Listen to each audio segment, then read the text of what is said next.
Hillary was 22 years old. She had never walked alone to the mailbox. She had never chosen her own food. She had never touched the lock on her door, because it was on the wrong side. Her father told her it was love.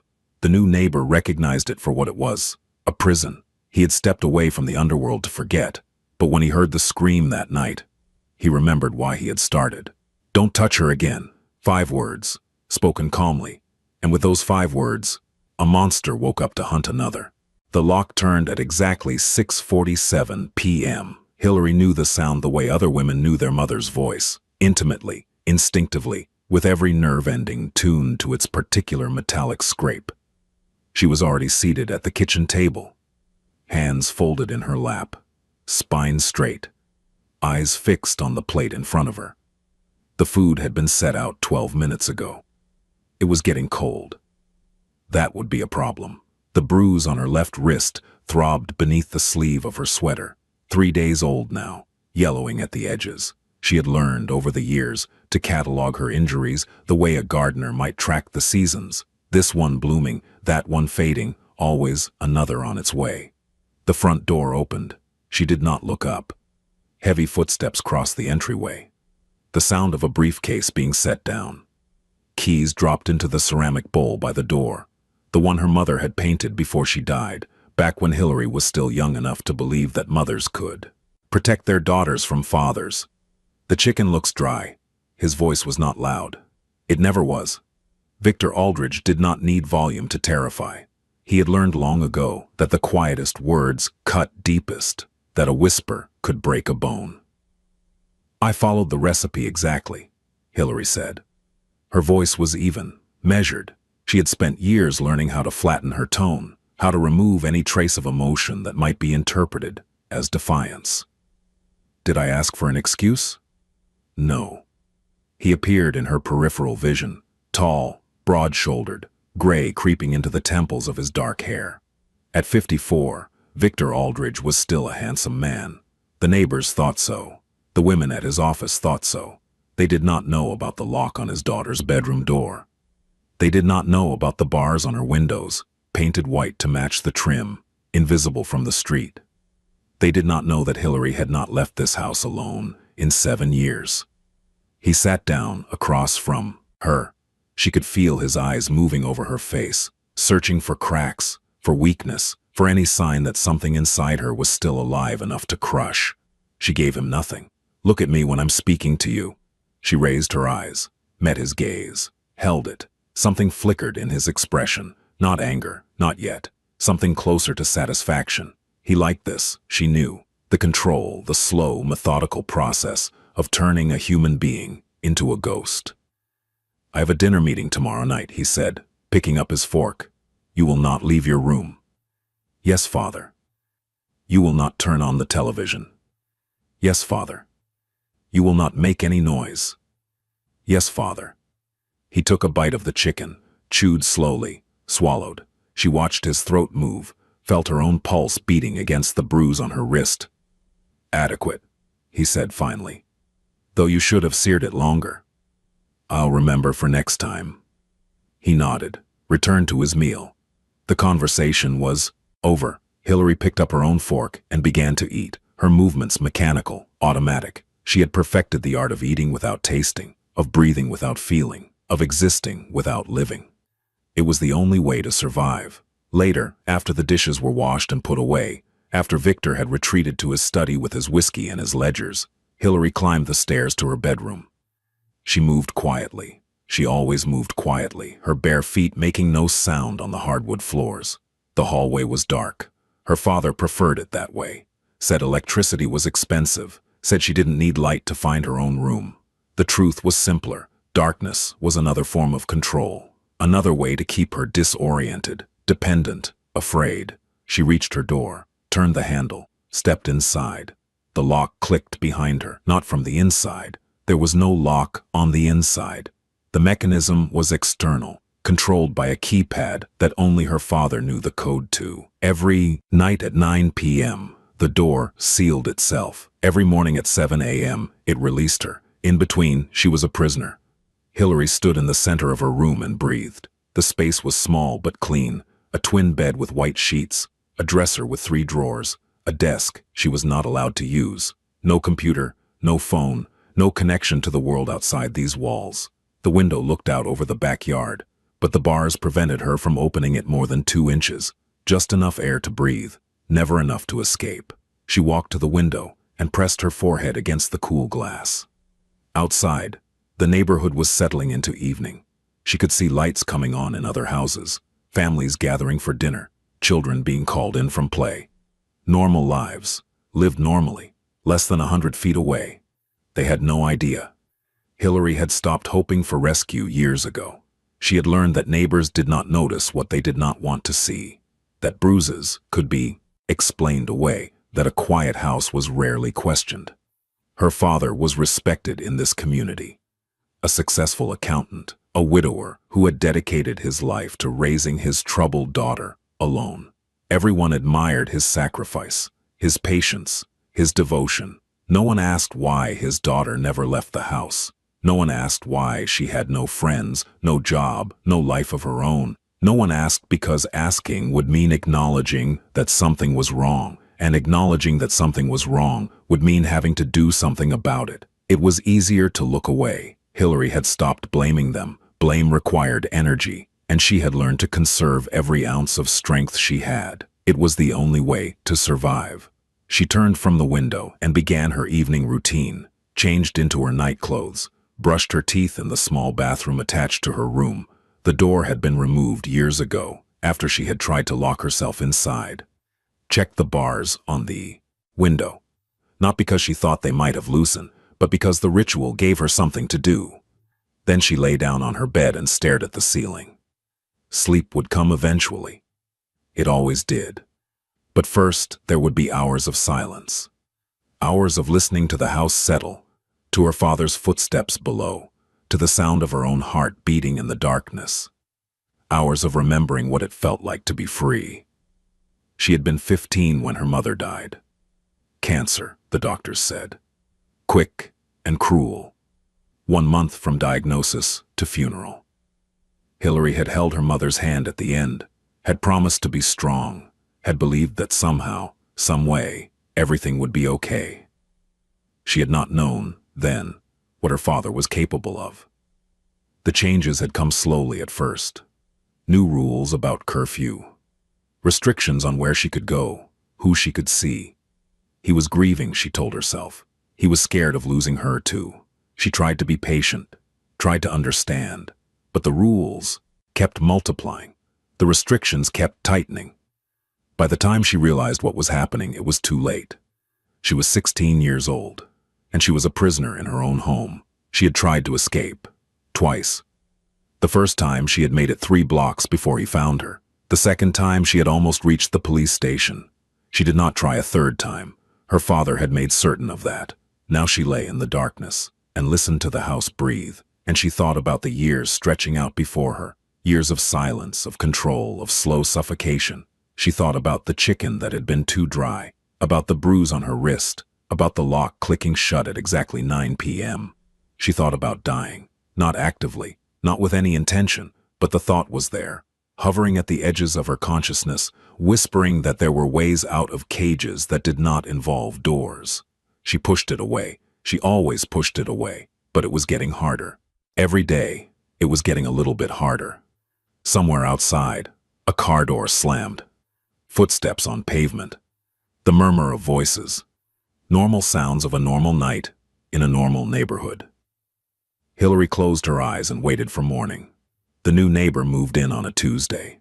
Hillary watched from her window as the moving truck pulled up to the house next door, a modest colonial that had been empty for 6 months, ever since old Mrs. Patterson had died and her children had sold it.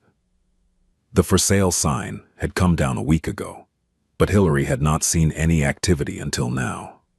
She pressed closer to the glass, curious despite herself.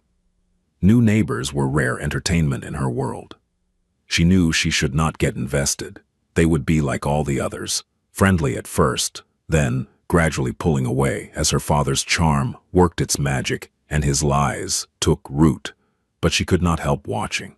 The moving men were efficient, carrying boxes and furniture into the house with practiced ease. But the man directing them was different. He stood on the front lawn with his arms crossed, his posture relaxed but somehow alert. He was older than her, she could tell, maybe mid-30s, maybe more. Dark hair, just long enough to be unfashionable. A face that might have been handsome if it were not so utterly still. He was wearing a simple black t-shirt and jeans, nothing remarkable. But there was something about the way he carried himself, the way his eyes moved over his surroundings, the way the moving men seemed to give him slightly more space than necessary, something that made Hillary's instincts prickle. She had learned to read people in the years of her imprisonment. It was a survival skill, understanding the subtle shifts in mood and intention that preceded violence.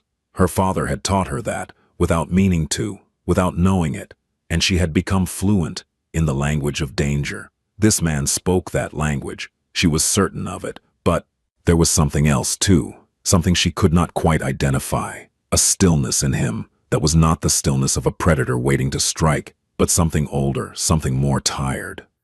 The stillness of a man who had done terrible things and decided to stop. She did not know how she knew this. She just did. As if sensing her gaze, the man turned and looked directly at her window. Hillary froze. Their eyes met through the glass. For a long moment, neither of them moved. His expression did not change, did not soften or harden, did not reveal anything at all. But Hillary felt the weight of his attention settle over her like a physical thing. Then, slowly, he nodded. Just that, a simple acknowledgement. A recognition that she existed, that she was there, that she was watching. It was the most seen she had felt in 7 years. Before she could react, she heard her father's footsteps on the stairs. She pulled back from the window, arranging her features into their usual blank mask, her heart pounding for reasons she could not explain. The door opened. "There's a new neighbor," Victor said. "I'm going to introduce myself. Stay here." "Yes, father." He studied her for a moment, his eyes searching her face. Then he nodded, satisfied that she was sufficiently cowed, and left. Hillary listened to his footsteps descend the stairs, listened to the front door open and close. Then she crept back to the window and watched as her father crossed the lawn and approached the new neighbor with his hand extended and his most charming smile in place. The neighbor shook his hand. Victor talked. The neighbor listened. From this distance, Hillary could not hear what was being said, but she could read the body language. Her father's expansive gestures, his easy laughter, the way he leaned in to establish intimacy. And she could read the neighbor's response, polite, contained, giving nothing away. At one point, Victor glanced up at the house, at her window, and said something. The neighbor followed his gaze. Hillary did not move. She watched as her father spoke, probably spinning some story about his troubled daughter, his difficult situation, his boundless patience and devotion. The neighbor listened. His expression did not change. Then he nodded once, said something brief, and turned away. Victor stood there for a moment, clearly surprised. People did not turn away from Victor Aldridge. People did not end conversations before he was ready to end them. But the neighbor was already walking back toward his house, his body language making clear that the interaction was over. Hillary watched her father's face. She knew that expression, that tightening around the eyes, that slight flush along the jaw. Anger, carefully controlled. Victor did not like being dismissed. He did not like feeling small. He would not forget this. He stood on the lawn for another moment, his hands clenching and unclenching at his sides. Then he turned and walked back to the house, his steps sharp and purposeful. Hillary moved away from the window, made it to her bed, was sitting with a book in her lap, one of the few possessions she was allowed, chosen, and approved by her father. By the time she heard his footsteps on the stairs, the door opened. "Our new neighbor is reserved," Victor said. His voice was pleasant, but Hillary heard the edge beneath it.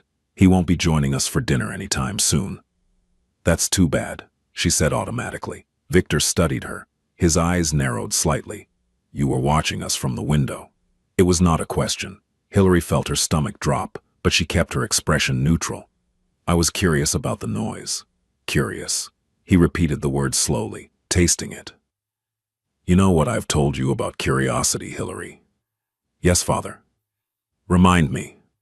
She set the book aside. folded her hands in her lap. Curiosity is how people get hurt. That's right. He stepped closer. His shadow fell across her bed. Curiosity is how people get hurt. And you don't want to get hurt, do you, Hillary? No, Father. Good girl. He reached out and touched her hair, gently, affectionately, the gesture of a loving parent comforting a beloved child. We wouldn't want anything to happen to you, not when I've worked so hard to keep you safe. I know, Father. I do it because I love you. You understand that, don't you? Yes, Father. He smiled. It was a terrible thing, that smile, full of warmth and tenderness and poison. Good girl, he said again. Now come downstairs. It's time to start dinner. He left. Hillary sat on her bed for a moment longer, her hands trembling in her lap.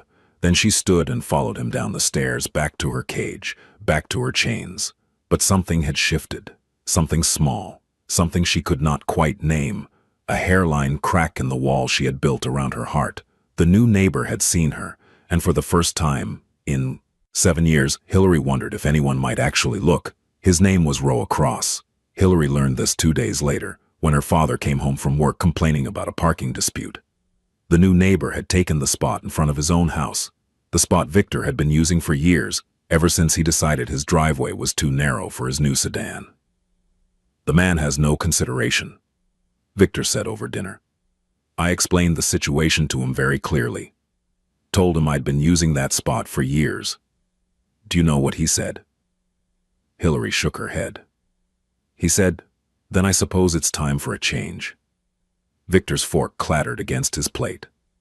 Just like that, calm as you please, as if I were the unreasonable one. That's very rude, Hillary said, because it was expected.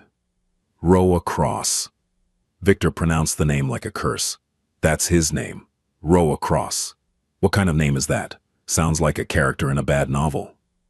Hillary said nothing, but inside she repeated the syllables to herself. Roa Cross, a name that sounded like shadows and endings and things half buried in the dark. He's from the city, apparently. Some kind of early retirement, though God knows what he did to afford that house at his age. Victor was still talking, still complaining, but Hillary had stopped listening. Her mind was on the window, on the man who had stood in his front yard and looked at her as if she were real, as if she mattered. Roa Cross. She wondered what he had done before his early retirement. She wondered if it was something bad. She wondered if it was something worse than bad, and she wondered why. Despite everything she knew about dangerous men, she was not afraid of him. The weeks passed. Hillary watched from her window as Roa Cross settled into his new home. He kept strange hours, leaving early in the morning, returning late at night, sometimes not appearing for days at a time. His house had no curtains on the lower windows, and she could see him moving through the rooms, always alone. He did not have visitors. He did not host parties. He did not mow his lawn on Sunday mornings like the other men on the street. Instead, he seemed to exist in his own separate reality, touching the neighborhood without ever quite belonging to it. Just like her. Sometimes, when she was at the window, he would be in his yard or walking to his car. And sometimes, not always, but often enough to feel like a pattern, he would look up at her. That same steady gaze, that same small nod. Hillary never nodded back. She was not brave enough for that, but she did not look away either. It was the closest thing to rebellion she had allowed herself in years. Her father noticed the interest. Of course he did. Victor noticed everything. You've been spending a lot of time at that window, he observed one evening. I like watching the birds, Hillary said. It was not entirely a lie. There was a cardinal that nested in the oak tree between Surwa, the two properties, and she had grown fond of its daily visits. Victor studied her. His eyes were cold, calculating. She could see him weighing her response, looking for deception. The birds, he repeated. Yes, and nothing else. Nothing else. He held her gaze for a long moment. Then he nodded slowly. Good, because I would hate to think you were developing distractions. I'm not. Good. He stood and walked to the window, looking out at the darkening street, at the house next door, at the light burning in Roa Cross's kitchen. I don't like him. There's something off about him, something dangerous. Hillary said nothing. Stay away from him, Hillary. Do you understand? Yes, Father. I mean it. If I find out you've been communicating with him, if I find out you've so much as waved at him through that window, there will be consequences. Do you understand? Yes, Father. He turned back to face her. His expression was calm, controlled, but she could see the violence simmering beneath the surface. The promise of pain. I'm only trying to protect you, he said. You know that, don't you? The world is full of dangerous people. Men who would take advantage of a sweet girl like you. I'm the only one who truly has your best interests at heart. I know, Father. I love you, Hillary. I love you too, Father. The words came automatically, mechanical, empty of meaning. She had learned long ago that it was easier to say them than to fight, easier to lie than to resist. Victor smiled, satisfied. He crossed the room and kissed her forehead, his lips dry and cold against her skin. That's my girl, he said. Now go to bed. You have a long day tomorrow. She climbed the stairs to her room, heard the lock click behind her, stood in the darkness, and breathed. Through the window, she could see Roa Cross's house. The kitchen light was still on. As she watched, a figure passed by the window, just a silhouette there and gone, and she felt something loosen in her chest. He was there. She did not know why that mattered. She did not know why the simple fact of his existence, his proximity, his continued presence felt like oxygen to a drowning woman. But it did. For the first time in years, she did not feel entirely alone. Roa Cross did not believe in coincidences. He had spent too many years in a world where nothing happened by accident, where every chance meeting was a trap and every friendly overture was a threat. That world was behind him now, or so he kept telling himself. But the habits remained, the vigilance, the suspicion, the bone-deep certainty that something was always wrong. When he bought the house on Maple Street, he had been looking for peace, a quiet place to disappear, to let the years wash away the blood on his hands, to become the kind of man who mowed his lawn and waved to neighbors and died in his sleep at 85. But peace, he was learning, was hard to find. The neighborhood was exactly what he had expected. Neat houses, manicured lawns, children playing in the streets, normal people living normal lives, the kind of people he had spent 20 years protecting and exploiting and occasionally destroying. The kind of people who had no idea that monsters walked among them. He had been here for 3 weeks when he first noticed the girl. She was at the window of the house next door, her face pale against the glass, just standing there. Watching, not moving, not smiling, just existing. There was something about her that caught his attention, something in the stillness of her posture, the careful blankness of her expression. He had seen that look before, on the faces of women who had learned that visibility was dangerous, that presence invited punishment. He had seen that look on the faces of people who were trapped.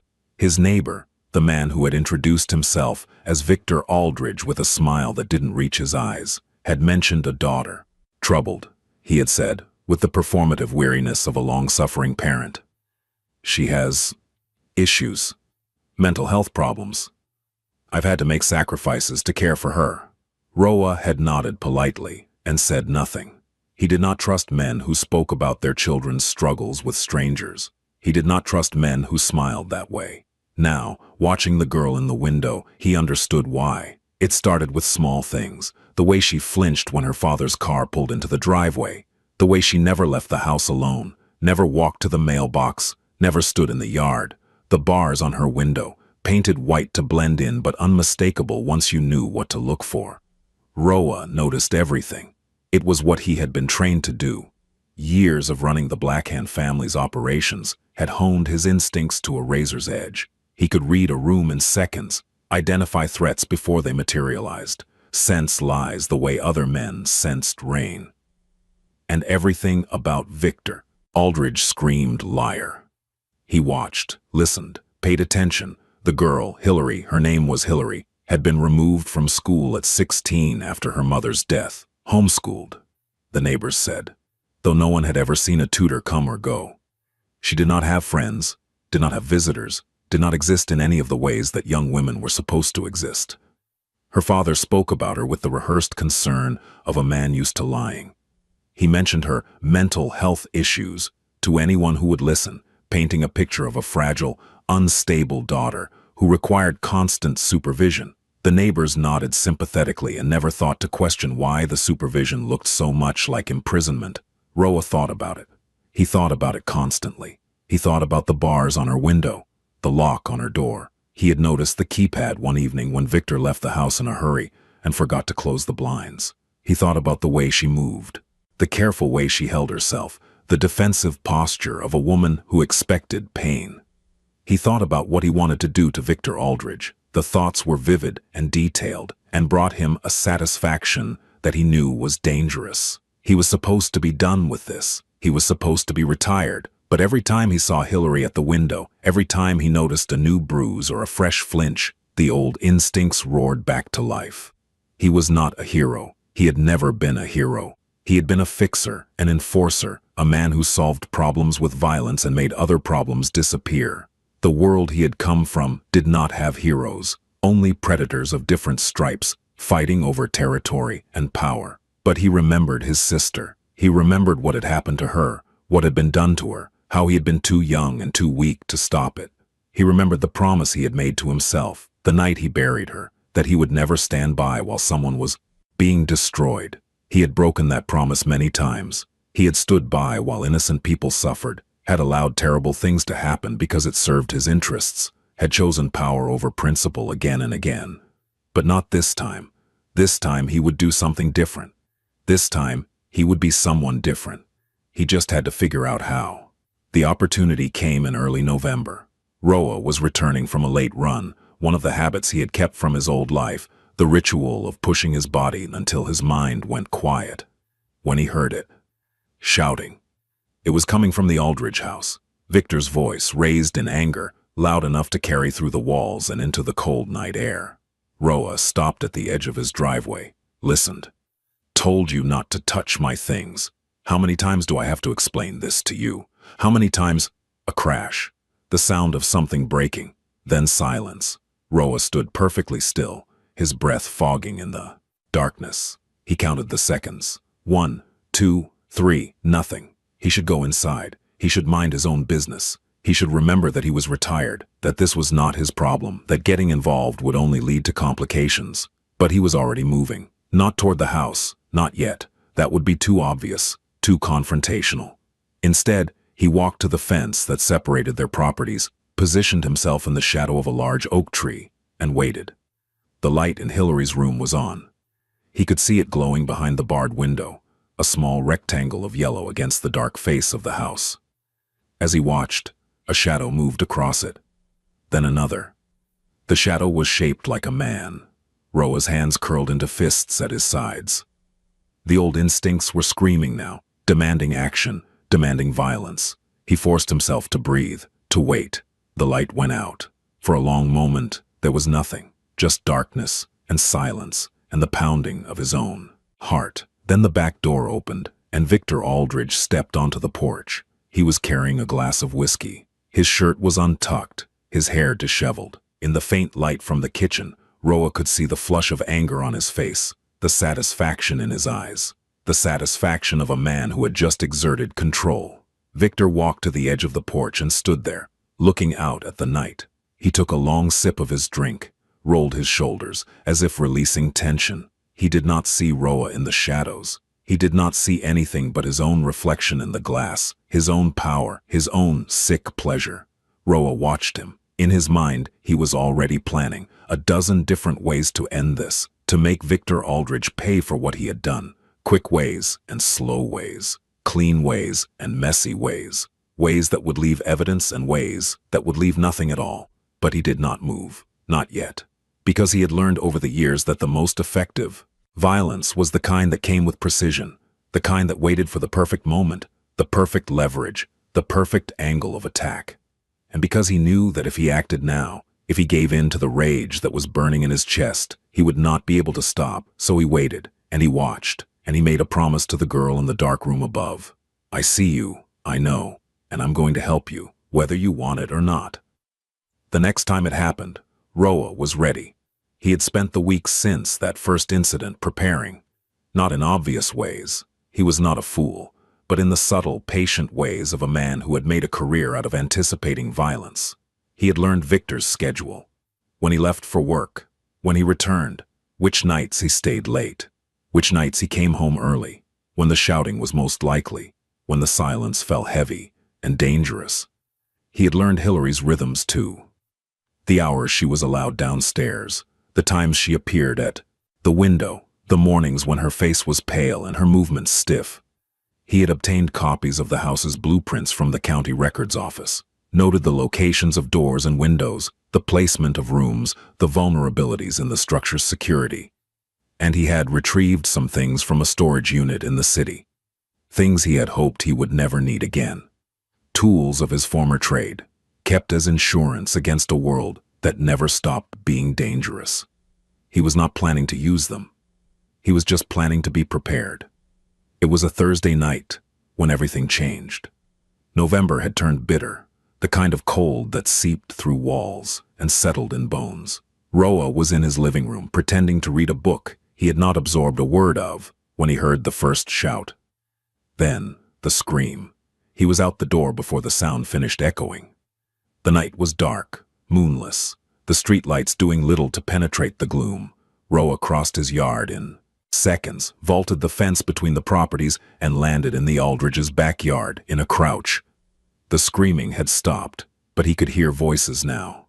Victor's, raised in rage, and another sound, a whimper, high and thin and terrified.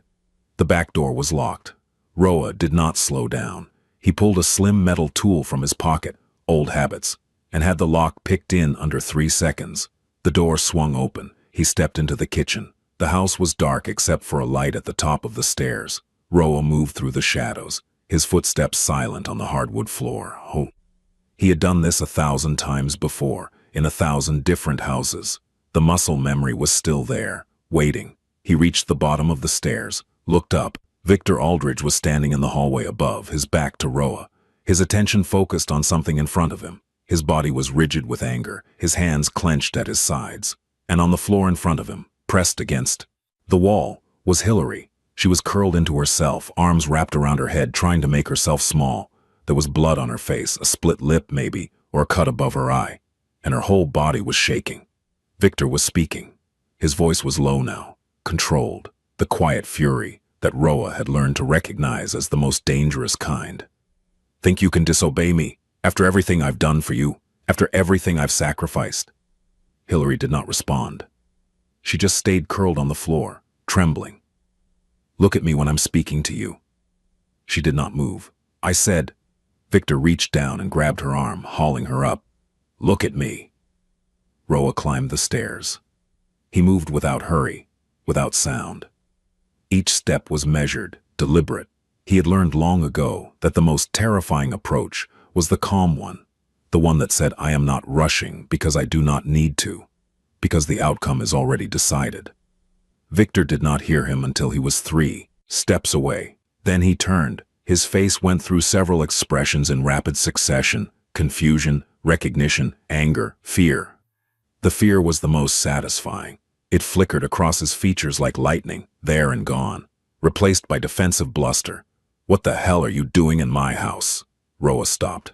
He looked at Victor Aldridge, at the flush of rage on his cheeks, the spittle at the corners of his mouth, the hand still gripping Hillary's arm, hard enough to leave marks. Then he looked at Hillary. She was staring at him with wide eyes, her face pale, beneath the blood. She looked terrified. She looked like she had no idea whether he was salvation or just another threat. Roa held her gaze for a moment. Then he turned his attention back to Victor. When he spoke, his voice was soft, calm. The voice of a man who had stood over the bodies of his enemies and felt nothing at all. Let go of her. Victor's grip tightened. Who do you think you are? This is my house. My daughter, you have no right. Let go. Something in Roa's tone made Victor's words die in his throat. The fear was back now, stronger, fighting against the anger for control of his face. I'll call the police, Victor said. I'll have you arrested for breaking and entering, for trespassing, for... Roa moved. It was not fast, not violent. He simply stepped forward and wrapped his hand around Victor's wrist, the one still holding Hillary, and squeezed. Not hard enough to break, just hard enough to make a point. Victor gasped. His fingers loosened involuntarily, and Hillary pulled away, stumbling back against the wall. Roa did not let go of Victor's wrist. "Listen to me very carefully," he said. His voice was still soft, still calm. "I'm only going to say this once." Victor's face was white now.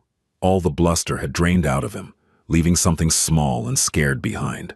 The face of a coward confronted with genuine power. "I know what you are," Roa continued. "I know what you've done. To her, for years. I know about the locks and the bars, wabors and the bruises you give her when no one is watching. You don't know anything." Roa squeezed harder. Victor whimpered. "I know," Roa said, "because I've spent the last 2 months watching you, learning your patterns, documenting your crimes, and if I can do that—" He leaned closer, his voice dropping to barely a whisper. "Imagine what else I can do." Victor's breath was coming in short, panicked gasps now. Who are you?" Roa smiled. It was not a kind smile. It was the smile of a man who had buried bodies in shallow graves and slept soundly afterward. "I'm the man who's going to make sure you never hurt her again." He released Victor's wrist. Victor stumbled back, cradling his arm against his chest. "Don't touch her again," Roa said. The words were quiet, almost gentle. "If you do, if you so much as raise your voice to her, I will know, and I will come back, and what happens next will not be a conversation." Victor opened his mouth, closed it, opened it again. "You can't. This is my house. She's my daughter. Not anymore." Roa turned to Hillary. She was still pressed against the wall, her eyes huge in her pale face. She had not moved, had not spoken, had barely seemed to breathe. "Come with me," Roa said. She did not move. "You don't have to," he added. "This isn't an order. It's an offer. You can stay here if that's what you want. I won't force you. But if you want to leave, if you want to be somewhere safe, I'm offering you that." Hillary looked at him, then at her father, then back at him. "I don't—" Her voice was hoarse, barely audible. "I don't know you. No, you don't. How do I know? How do I know you're not worse?" It was a fair question, a smart question. Roa felt a flicker of respect beneath the cold anger that was still burning in his chest. "You don't," he said honestly. "You don't know anything about me. I could be lying. I could be exactly what he says I am, a dangerous man who wants to take advantage of you." Victor made a noise of agreement, starting to regain his courage now that Roa's attention was elsewhere. "That's right. You see what I've been protecting you from? Men like him." "Shut up," Roa said without looking at him. Victor fell silent. "Here's what I can tell you," Roa continued, his eyes still on Hillary. "I'm not going to make you any promises. I'm not going to tell you everything will be okay, or that I'll save you, or that we'll live happily ever after. I don't believe in that kind of thing." He paused. Let the words sink in. "But I can tell you this. If you come with me, you will have a door that locks from the inside. You will have food you choose for yourself. You will have silence when you want it and company when you don't. And no one—" His voice hardened. "No one will ever touch you without your permission again." Hillary stared at him. Behind her, Victor was edging toward the stairs, his eyes calculating, looking for an opportunity. Roa tracked the movement without appearing to. "This is insane," Victor said. His voice was steadier now, gaining confidence as the immediate threat seemed to recede. "You break into my home, assault me, try to kidnap my daughter. The police will hear about this. My lawyers will destroy you. You'll spend the rest of your life in prison." Roa finally looked at him. "Victor," he said, "I spent 20 years as an enforcer for the Blackhand crime family. I have put men in the ground for looking at my bosses the wrong way. I have done things that would turn your hair white and your blood cold, and I walked away from all of it with money in the bank and not a single charge on my record." He let that sink in. "Do you really think your lawyers scare me?" Victor's confidence evaporated. He took a step back, nearly tripping on the top stair. "Now," Roa continued, "I'm going to give your daughter a moment to make her decision, and while she's deciding, you're going to stand there quietly. Because if If you say one more word, I'm going to revisit my policy of nonviolence, and you will not enjoy the experience." Victor stood there quietly. Roa turned back to Hillary. She was crying, silent tears running down her face, mixing with the blood from the cut above her eye. But she was not sobbing, not falling apart. She was just standing there, tears streaming, looking at him with an expression he could not quite read. "It's your choice," he said softly. "No one is going to make it for you. Not me, not him. You decide what happens next." Hillary looked at her father. She looked at the hallway she had walked down every day for 7 years, the walls that had witnessed her captivity, the prison she had learned to call home. She looked at Roa, a stranger, a confessed criminal, a man who had just admitted to terrible things with no trace of shame. And then she looked at the door, at the end of the hall. The door that led downstairs, through the kitchen, out into the night. The door that, for the first time in years, was not locked. "Okay," she whispered. Roa nodded. He did not smile, did not celebrate, did not make any move that might spook her. He simply stepped aside and gestured toward the stairs. "After you." Hillary walked past him on shaking legs. As she passed her father, Victor reached out, reflexively maybe, or maybe one last attempt at control, and grabbed her wrist. "Hillary, please." She stopped, looked down at his hand on her arm, looked up at his face, and for the first time in 7 years she spoke to him without fear. "Let go." Victor's hand fell away. Hillary continued down the stairs. Roa followed. At the bottom she paused, looked back up at her father, who was standing at the top of the stairs, his face twisted with rage and fear and something that might have been grief. "Goodbye, father," she said. Then she walked out the door. The night air hit Hillary like a slap. She stood on the back porch of her father's house, her prison, and breathed. Cold November wind, smelling of dead leaves and distant wood smoke. Stars overhead, sharp and clear against the black sky. The sounds of a sleeping neighborhood, a dog barking somewhere, the hum of a distant highway, the rustle of branches in the wind. Normal things, simple things, things she had not experienced in years. Behind her, Roa emerged from the house. He closed the door quietly, then stood beside her, not speaking. They remained like that for a long moment, two strangers in the dark, standing on the edge of something neither of them fully understood. "Where do we go?" Hillary finally asked. "My house," Roa said. "For now, you can stay as long as you need to figure out your next steps. And then, that's up to you." She turned to look at him. In the faint light from the street, his face was all shadows and angles, impossible to read. "Why are you doing this?" It was the question she had been wanting to ask since he appeared in the hallway, since he looked at her father with eyes like winter and said, "Don't touch her again," in a voice that promised death. Roa was quiet for a moment. When he spoke, his voice was thoughtful, distant. "I had a sister once."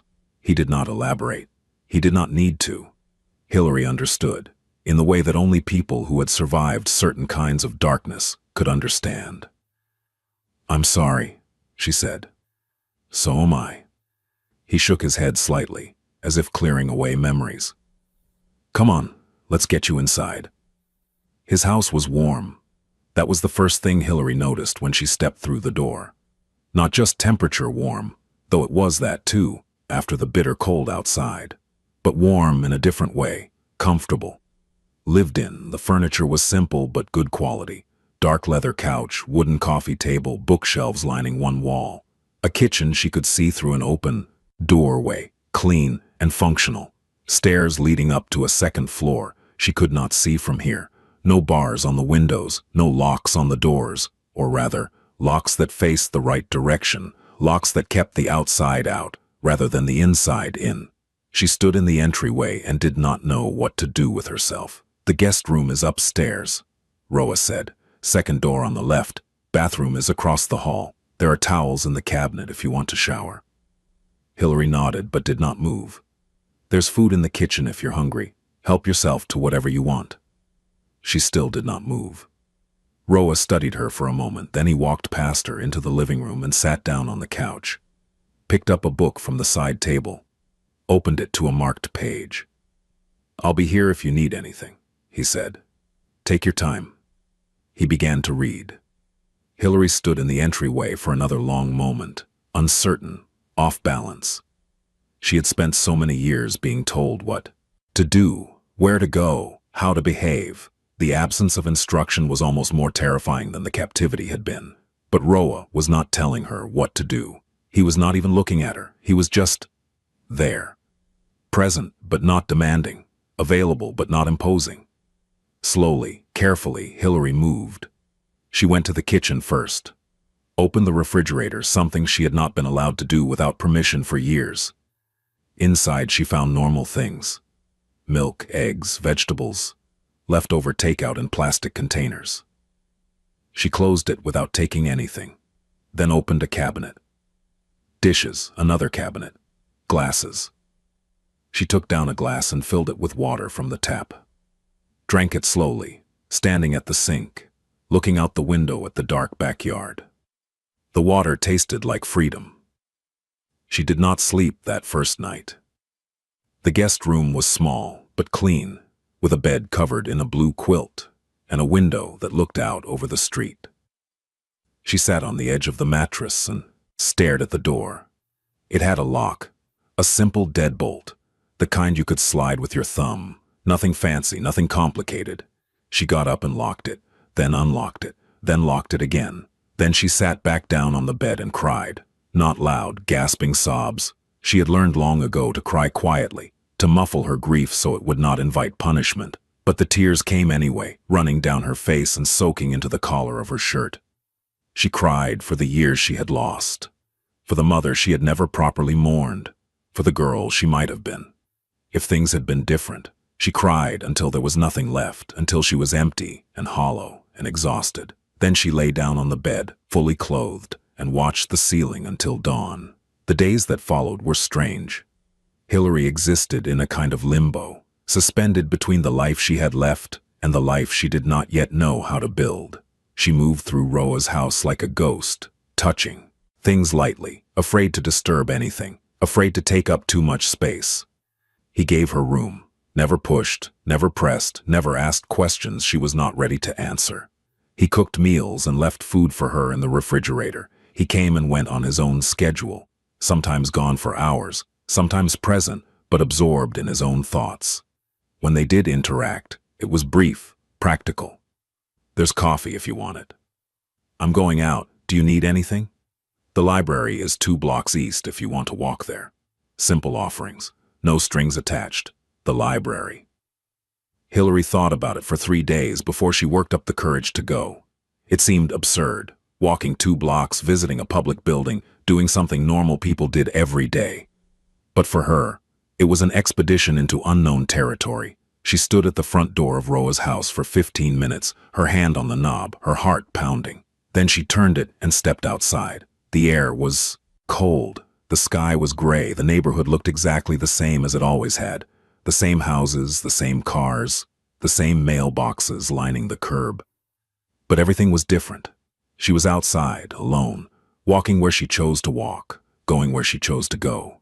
The library was a small brick building on the corner of Maple and Oak. Hillary walked through the front door, and the smell of old books washed over her like a wave. She had loved libraries once, before, when her mother was alive and the world was still full of possibilities. She found a chair in a quiet corner and sat there for 3 hours, not reading, just being, existing in a public space, watching other people come and go, remembering what it felt like to be part of the world. When she finally walked back to Roa's house, she felt something she had not felt in years. Hope. Small, fragile, terrifying. But there, on the 5th day, Roa sat her down in the living room. "We need to talk," he said. "About what comes next?" Hillary felt her stomach clench with fear. She had been waiting for this, the moment when the bill came due, when she found out what he really wanted from her. But his face was calm, neutral, no hidden agenda lurking behind his eyes. "Your father isn't going to stay quiet forever," he said. "Right now he's scared. He doesn't know who I am, what I'm capable of. But fear fades. Eventually he'll get angry enough to do something stupid." "Like what?" "Call the police, claim you were kidnapped, try to take you back by force." The fear was sharper now, a knife twisting in her gut. "What do I do?" "That's what we need to figure out." Roa leaned forward, his elbows on his knees.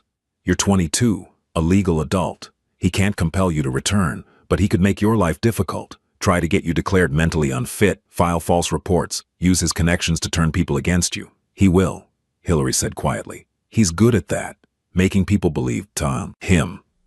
I know, which is why we need to build your case. Document what he did to you, gather evidence, create a paper trail that will protect you if things get legal. How? Photographs of the injuries, for starters. A written statement of what happened, in your own words. Medical records if we can get them. And eventually, maybe... He paused, watching her face. You might want to consider talking to the police. No. The word came out fast, instinctive. No police. Okay, Roa said. Not now, maybe not ever. That's your choice. They wouldn't believe me anyway. He's respected, he's charming. They'd think I was crazy, just like everyone else does. Maybe, or maybe not, but that's not a decision you have to make today. Roa sat back. For now, let's focus on the basics. Get you a phone, a bank account, things that give you independence, options. Hillary stared at him. Why are you doing all this? I told you I had a sister. No, I mean... She struggled to find the words. All of this, the room, the food, the help, you don't know me. You have no reason to care what happens to me. Roa was quiet for a long moment. I spent 20 years hurting people, he finally said. Some of them deserved it, most of them didn't. I did it because it was my job, because it was what I was good at, because I told myself it didn't matter who got caught in the crossfire. He looked away, toward the window, toward the gray sky outside. But it did matter. It always mattered. And I can't undo any of it. Can't bring back the people I hurt. Can't erase the damage I caused. All I can do is try to be different now. Try to put something good into the world instead of taking things out of it. He looked back at her. You asked me why I'm doing this. That's the reason. Not because you owe me anything. Not because I expect anything in return. Just because it's the right thing to do, and I've spent too many years doing the wrong ones. Hillary did not know what to say. So she said nothing. Just sat there, looking at this strange, dangerous, inexplicably kind man. And for the first time since she walked out of her father's house, she thought maybe, just maybe, she had not made a mistake. The weeks turned into months. Hillary's life took on a rhythm, fragile and new. She got a phone, a simple one, nothing fancy but hers. She opened a bank account with money Roa gave her, refusing to tell her where it came from, but insisting she could pay him back whenever she was ready. She went to the library every day, reading voraciously, making up for years of intellectual starvation. She started to remember what it felt like to be a person. Roa was a constant presence, but not an intrusive one. He maintained his own schedule, his own routines. Sometimes he was gone for days, doing things he did not explain, and she did not ask about. When he was home, they orbited each other carefully, sharing meals occasionally, exchanging brief conversations, existing in parallel. He never touched her without permission, never entered her room without knocking, never made any demand, any request, any suggestion that implied expectation. It was the strangest thing Hillary had ever experienced. She had spent so long being controlled that freedom felt like walking on ice. Beautiful, but precarious, liable to crack at any moment. She kept waiting for the trap to spring, for Roa to reveal his true intentions, for the safety to prove illusory. But it did not happen. Days turned to weeks, weeks turned to months, and slowly, painfully, Hillary began to believe that maybe, just maybe, this was real. The first time she laughed, it surprised her so much, she started crying. It was a stupid thing. Roa had dropped a carton of eggs on the kitchen floor and cursed so creatively that she could not help herself. The laugh bubbled up from somewhere deep inside her, somewhere she had forgotten existed. Roa looked at her with an expression somewhere between amusement and concern. Are you okay? She was not okay. She was standing in a kitchen full of broken eggs, laughing and crying at the same time, feeling like her chest was going to split open from the force of emotions she did not know how to process. But she nodded anyway. I'm okay, she said. I'm okay. And for the first time in 7 years, she almost believed it. The Mafia came calling in February. Hillary was in the living room reading when she heard the car pull up outside. Heavy engine, expensive sound. Not the kind of vehicle that belonged in this neighborhood. Roa was in the kitchen, but he appeared in the doorway before she could call to him. His face was calm, but there was something different in his eyes. A sharpness, an alertness, that she had not seen before the night he had come to her father's house. "Go upstairs," he said quietly. "Lock your door. Don't come out until I come get you." "What is it?" "Old friends." Why? Word was heavy with irony. "Go, now." She went. From her room she could hear voices downstairs. Men's voices, deep and rough. Roa's, calm and controlled. She could not make out the words, but she could read the tone. Careful, measured, dangerous. An hour passed. Then the front door opened, closed. The heavy engine started up again, faded into the distance. Footsteps on the stairs. A knock on her door. "It's me," Roa said. Hillary unlocked the door. He was standing in the hallway, looking tired but unhurt. "Who were they?" "People from my old life." He ran a hand through his hair. "They wanted to know why I'm still in the area, why I haven't moved on." "What did you tell them?" "That it's none of their business." Hillary studied his face. "Are they going to be a problem?" "Maybe, probably." He sighed. I made a lot of enemies over the years. And I made some friends too, the kind of friends who don't like it when you walk away." "What does that mean? For you, for this?" "For me," she did not say, but the question hung in the air between them. Roa met her eyes. "It means things might get complicated, but it doesn't change anything. You're safe here. I'll make sure of it." "How?" He smiled, just slightly. "I may be retired, but I'm not dead. And the people who might want to hurt you know better than to try." Hillary was not sure if that was reassuring or terrifying. Maybe both. More visitors came over the following weeks. Some in expensive cars, some in unmarked vans. Some stayed for hours, some left within minutes. Roa never introduced any of them to Hillary, never explained who they were or what they wanted. But she noticed things, the way they looked at him, with respect, with fear, sometimes with something like affection, the way they deferred to him, even though he had supposedly left that life behind, the way they called him names that were not his name, boss, sir, Mr. Cross. She noticed too the way they looked at her when they caught glimpses of her, curious, calculating, assessing. She did not like it. One night, after another visitor had come and gone, she finally asked him directly, "Who are you, really?" Roa set down the glass of whiskey he had been nursing. "I told you who I was. You told me you were an enforcer. You said you worked for the Blackhand family." She sat down across from him. "But that's not all of it, is it?" He was quiet for a long moment. "No," he finally admitted. "That's not all of it." "Tell me." He studied her face. Whatever he was looking for, he seemed to find it. "I ran the Blackhand family's operations for 15 years, he said. "By the end, I was essentially second in command. When the old boss died, there were some who wanted me to take over." "Why didn't you?" "Because I didn't want to spend the rest of my life surrounded by blood. Because I looked at where I was heading and didn't like what I saw." He picked up his glass again, swirled the amber liquid. "Because I remembered my sister and thought about all the sisters I had destroyed, all the daughters and mothers and wives, and I couldn't do it anymore. So you just walked away." "It's not that simple. There were negotiations, arrangements. I handed over my territories, gave up my claims, made it clear I wasn't going to be a threat. In exchange, they let me leave in peace. But they're still coming to see you. Old habits, old loyalties." He shrugged. "Some of them just want to pay their respects. Some of them want advice. And some of them," his expression hardened, "are testing the waters, seeing if I've really gone soft." "Have you?" The question hung in the air. "I don't know," Roa said honestly. "I'd like to think so, but then I think about your father and what I wanted to do to him that night, and I'm not so sure." Hillary thought about that night too, the calm in his voice as he made his threat, the certainty in his eyes. "What stopped you?" "You did." He met her gaze. "If I had killed him, you would have been afraid of me, and I didn't want that. I wanted—" He stopped, shook his head. What did you want?" "I wanted to be someone you could trust. Someone who could help you without becoming another monster in your life. Hillary felt something shift in her chest. Something warm and unfamiliar.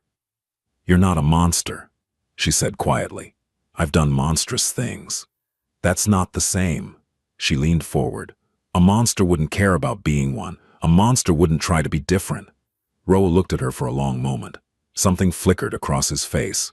Surprise, maybe, or something deeper. "You're very kind," he said finally, "considering everything you've been through." "I'm not kind. I'm just observant." She allowed herself a small smile. "I've had a lot of practice." The months continued to pass. Spring came, then summer. Hillary found a job at the library. Part-time, nothing special, but her own. She opened a savings account with her first paycheck. Felt the thrill of money she had earned herself, landing in an account that bore her name. She started seeing a therapist. On Roa's suggestion. A kind woman named Dr. Reeves, who listened without judgment and never pushed harder than Hillary could handle.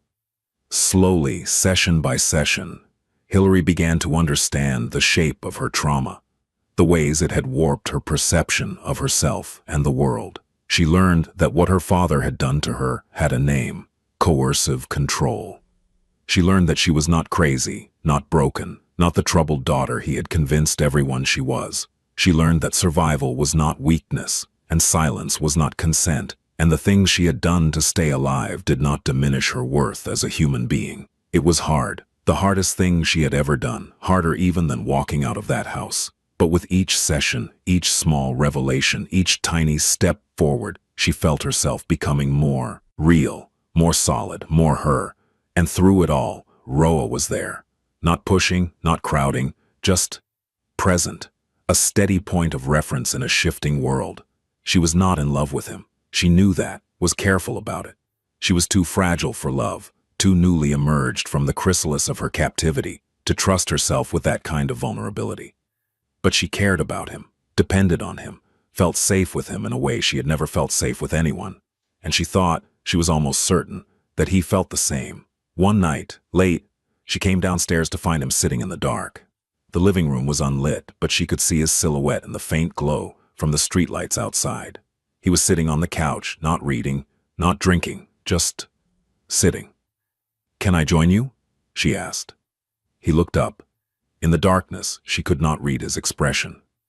"Of course." She sat down on the other end of the couch, leaving space between them. They stayed that way for a while, two figures in the shadows, listening to the silence of the house. "I couldn't sleep," Hillary finally said. "Neither could I." "Bad dreams?" "No dreams at all." He shifted slightly. "That's worse sometimes." The emptiness. Hillary understood. She had spent years in that emptiness, that blank space where hope used to live. "What do you think about?" she asked. "When you can't sleep?" "The past, mostly. The things I've done." A pause. "The things I wish I could undo." "Do you regret it? All of it?" "No, not all of it." His voice was thoughtful, honest. "Some of the people I hurt deserved it. Some of them were worse than me, and the world is better without them. But the others," he trailed off. "The sisters," Hillary said softly. "The daughters and mothers and wives." "Yes." They sat in silence for another long moment. "I think about my mother," Hillary said eventually. "I wonder sometimes if things would have been different if she had lived, if she would have stopped him, or if she would have become another kind of prison. What do you think?" "I don't know. I want to believe she would have protected me, but she stayed with him for years, knowing what he was, so maybe..." She shook her head. "Maybe there's no version of this story where I wasn't trapped. Maybe some people are just born for cages." "No." Roa's voice was sharp, sudden. "That's not true." "How do you know?" "Because you're here, because you walked out, because every day since then you've made choices, your own choices, about who you want to be and how you want to live." He turned to face her, and even in the darkness, she could feel the intensity of his gaze. "You're not meant for cages, Hillary. You were put in one, yes, but you broke out of it. You're still breaking out of it, and that means you're meant for something else entirely." Hillary felt tears prick at her eyes. She blinked them back. What if I don't know what that is? Then you figure it out. One day at a time. One choice at a time. His voice softened. That's all any of us can do. She did not know what to say, so she did something she had never done before. Something that would have been unthinkable even a few months ago. She reached out and took his hand. His fingers were rough, calloused. The hands of a man who had done violence and might do it again. But they were gentle as they curled around hers, holding without gripping, present without possessing. They sat that way for a long time, hands intertwined, watching the darkness slowly lighten into dawn. Victor Aldridge came for his daughter on a cool autumn evening. 1 year after she had walked out of his house, Hillary was in the kitchen, cooking dinner, something she had learned to enjoy, choosing her own ingredients, preparing her own meals. The radio was playing softly, some song she half recognized, and she was humming along without realizing it. She did not hear the car pull up. She did not hear the footsteps on the front walk, but she heard the knock. Something about it made her freeze. The sound was too sharp, too insistent. Not the polite tap of a neighbor or the businesslike rap of a delivery driver. This was the knock of someone who believed he had a right to be there. Hillary set down the knife she had been using and moved toward the front of the house. Through the window beside the door, she could see a figure standing on the porch. Her father. Every muscle in her body went rigid. For a long, terrible moment, she was 16 again, trapped and helpless and alone. The fear was overwhelming, a tidal wave that threatened to drag her under. Then she remembered. She was not 16 anymore. She was not trapped, and she was not alone. She pulled out her phone and texted Roa. He's here. Then she stood by the window and waited. Victor knocked again.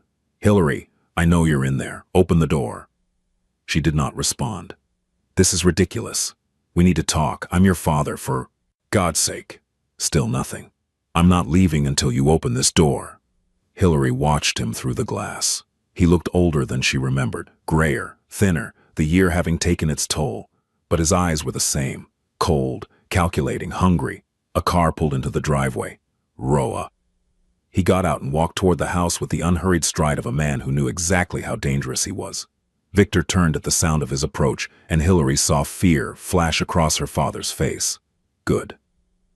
Mr. Aldridge, Roa said. His voice was pleasant, conversational. I don't recall inviting you. This is between me and my daughter. Victor's voice was trying for firm, but landing closer to desperate.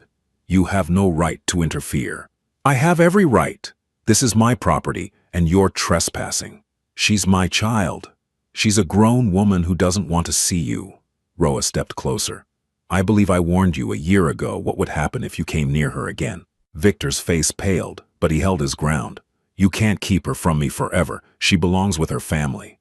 She belongs wherever she chooses to be, and she's chosen not to be with you. Hillary watched the two men face off on the porch. Part of her wanted to stay hidden, to let Roa handle this, to avoid the confrontation entirely. But another part, a stronger part, knew that would be the wrong choice.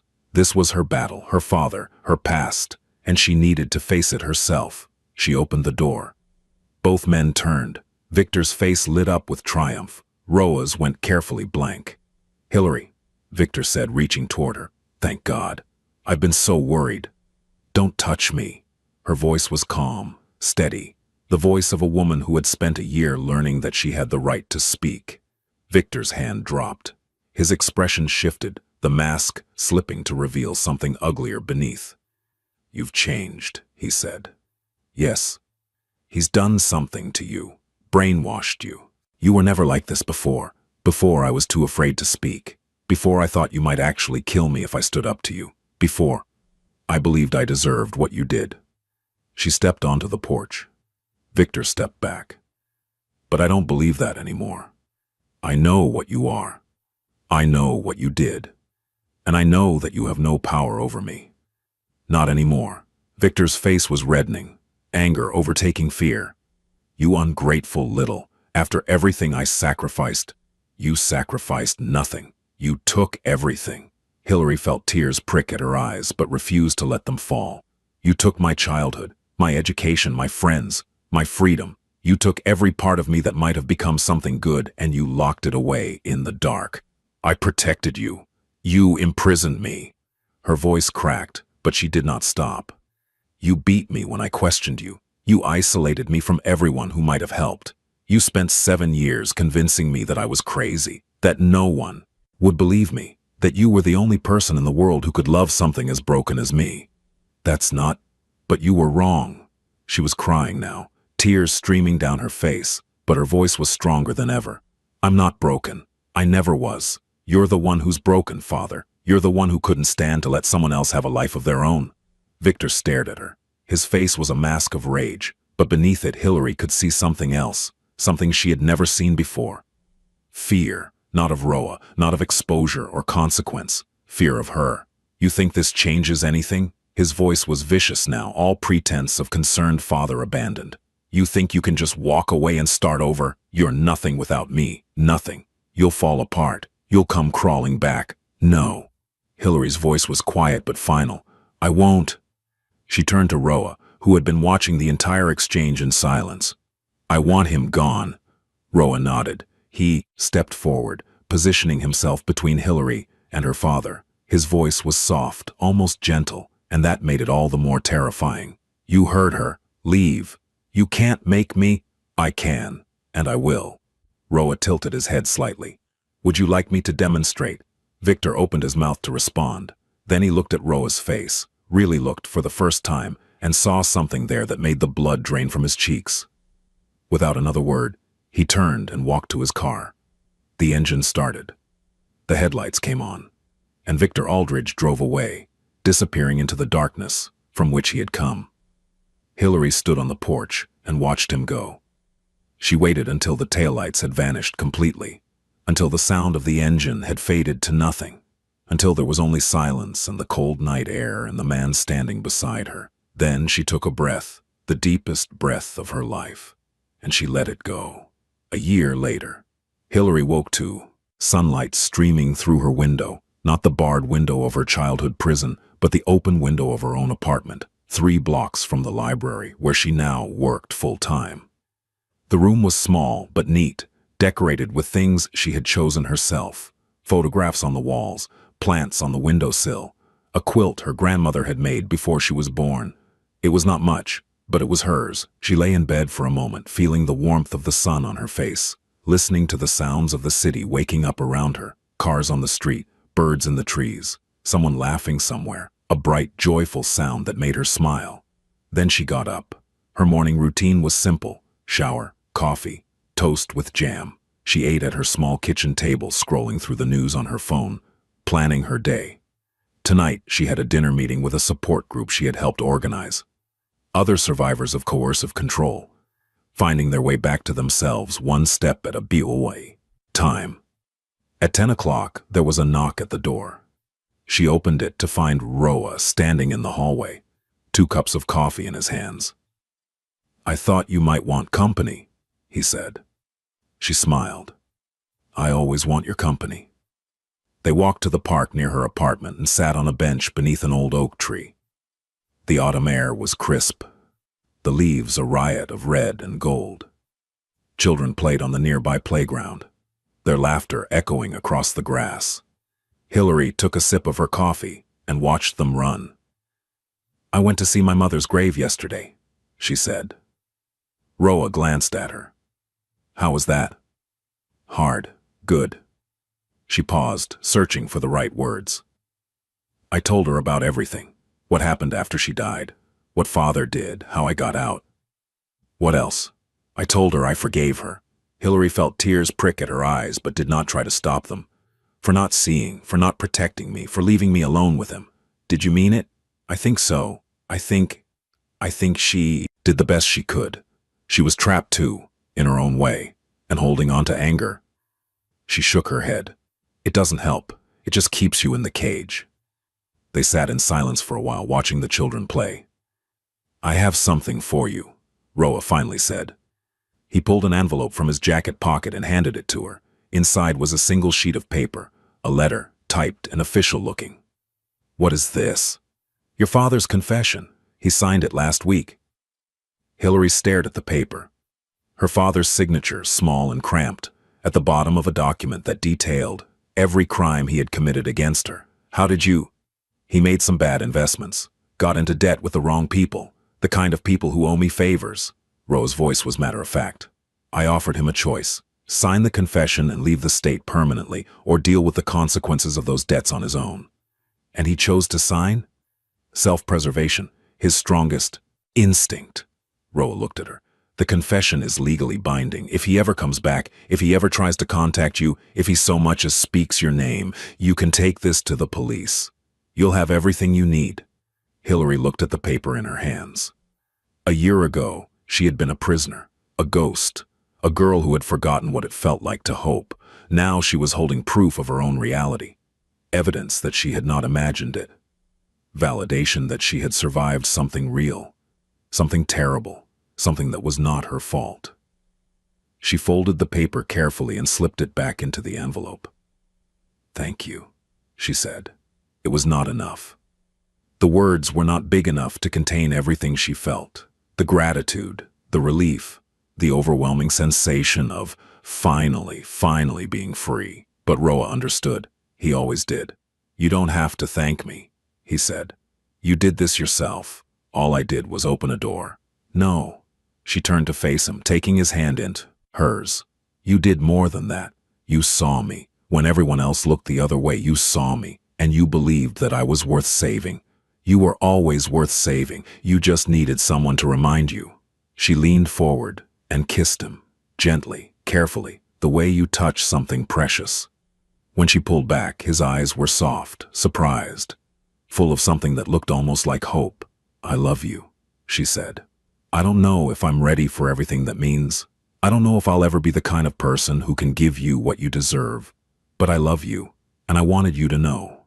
Roa looked at her for a long moment. Then he smiled, a real smile, the first she had ever seen from him. "I love you too," he said. "And for the record, you're already more than I deserve." They sat on the bench as the morning light grew stronger around them, hands intertwined, watching the world wake up. There would be challenges ahead. There always were. Old wounds that still needed healing, new fears that would need to be faced, the slow, painful work of building a life from the ashes of destruction. But for now, in this moment, there was only the warmth of the sun and the touch of another hand and the simple, extraordinary hilarical of being alive. The most dangerous thing is not violence, it's hope, and Hillary had finally found it.